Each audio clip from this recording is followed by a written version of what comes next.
Hello, I'm Harrison Goodall. I'm an architectural conservator, and I was here at the St. John's Church, actually the chapel, and talking with Will Davenport and Jake. I don't know Jake's last name, I apologize. And so we were here to look at, together yesterday, to look at some of the issues with the building. In doing so, I'm going to walk around the building in a counterclockwise direction, that is off to my right, and then just work my way around so that you'll know where I am and what I'm talking about.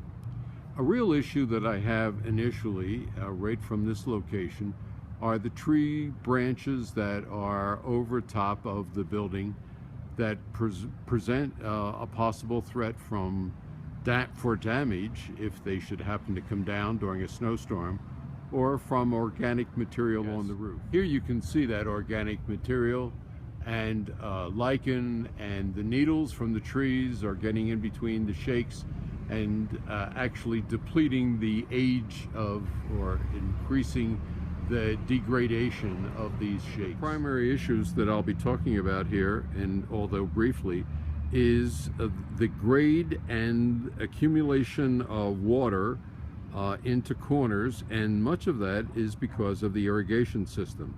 So here it's easy to see that water, or snow melt in the spring in particular, is going to drain toward the building and underneath of the foundation.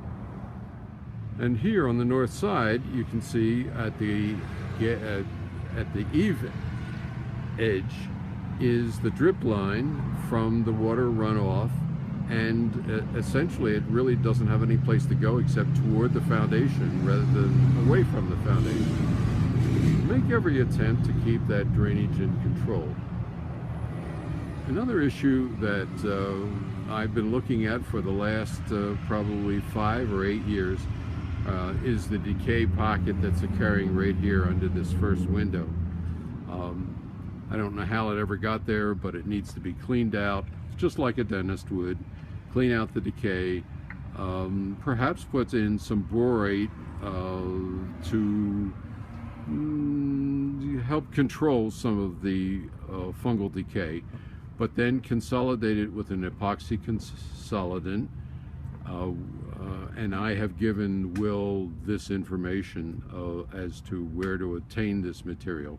So consolidate the softwood just like the dentist would put a medication into a cavity, and then fill it and use an epoxy filler. Additionally, right under this and around the whole building are many checks that are facing upward or facing in any direction, as a matter of fact. In this particular case, there's organic material that is in the check. It holds the moisture when it gets wet and causes fungal decay into the heartwood. My suggestion is on a regular basis is to clean out the checks, and in some cases insert borate rather than seal them over. When putting caulk into them, often the logs move, and it only traps moisture and holds it in longer. Before I move away, let me come back to this cavity that's right here, right above it. One of the options might be is just to face across, perhaps from the middle of the window across to the edge, and put a new face on that log.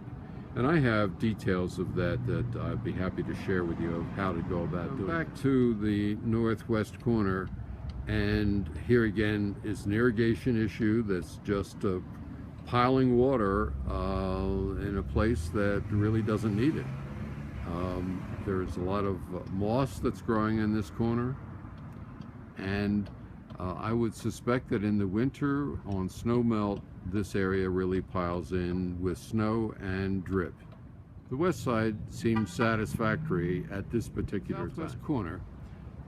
Again, my concern will be with irrigation system that is wetting the logs, and as they wet the logs, then the moisture then begins to get underneath of the finish, start peeling the finish back, and if you look closely, Here you can see where the moisture is actually getting in behind the caulk and is causing deterioration of that log.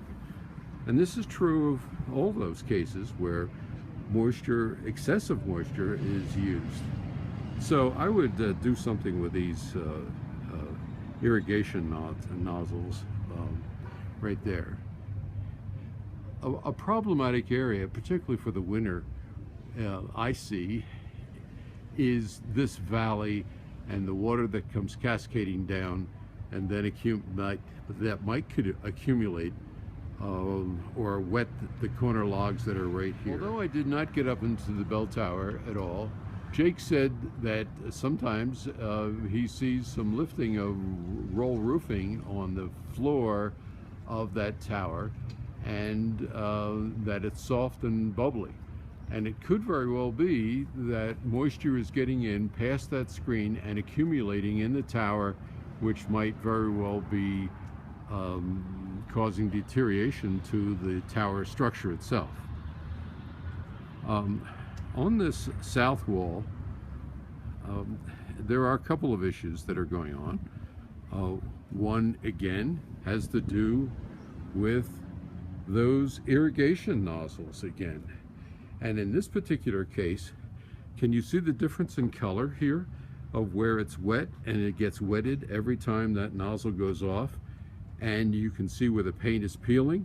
And if you look a little bit closer at the end of this log of what is occurring, it's causing fragmentation, deterioration to the interior of that log, and eventually it will need to be, a new one will need to be spliced on. My suggestion is to talk with the irrigation people about what they can do to be sure that no moisture, no water gets to the building at all. Another issue on a number of windows, but particularly those on the south side that get infrared issues with it, is the whole window is really coming apart. And in particular, you can see right here at this rail and stile, and all of the muntins as well need to be reglazed and reworked. Where moisture can come down and then drop right at this particular corner, and at the same time can be supported by an irrigation nozzle right here, and then the grade directs water back toward the building and captures it there. This is not good for the building. On the south side, there are some checks that that need to be cleaned, and in fact I would suggest cleaning checks on a periodic basis with an air compressor. Some of the windows on this side are not all that great. Looks like they could use some attention also. A concern that I have, not only because it's a historic building or a National Register building, is that there's an aluminum frame, an aluminum storm window that's over the window. I can understand the need for a storm window, but it could very well be made out of wood and blend with the existing window jamb. Now I'm also wondering what happens in the winter with this vent and the other vents that are around, and what is really going on underneath. Is moisture going in and under the building? Could be. Roof runoff comes down along the edge of the building right here, and then gets directed right down and runs right down the logs over here, and then yes, another irrigation nozzle or two. A possibility here is to be able to put a small piece of brown flashing in an L-shaped and stuff a little piece of it underneath of one of the shakes to just to sort of channel some of that water against the building and run it away from the building. Okay. The grade is an issue all throughout. I don't have an easy solution here because it means massive changing of the grade. But in this particular corner, in particular, everything drains toward the building. One of the suggestions that was discussed with Will and Jake was to create an an owner's manual or a service manual, if you will, very much like a vehicle or a refrigerator or a computer, on how to use what you have, how important it is, and what to do and what not to do. I'd be glad to talk with the committee and church people about what suggestions I might have for this. I would also encourage all of you that are hearing this is to have some understanding of the Secretary of Interior standards for historic preservation. You have a real treasure here, and you want this treasure, I'm sure, for generations into the future to have and to enjoy. So if you just do a Google on Secretary of Interior standards and take a look and see how that applies to this building. Again, I'm Harrison Goodall. I'm with Conservation Services, and you can find me at goodall@whitby.com.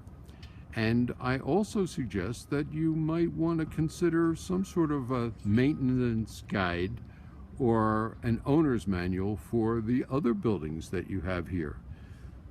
Certainly this one is historic.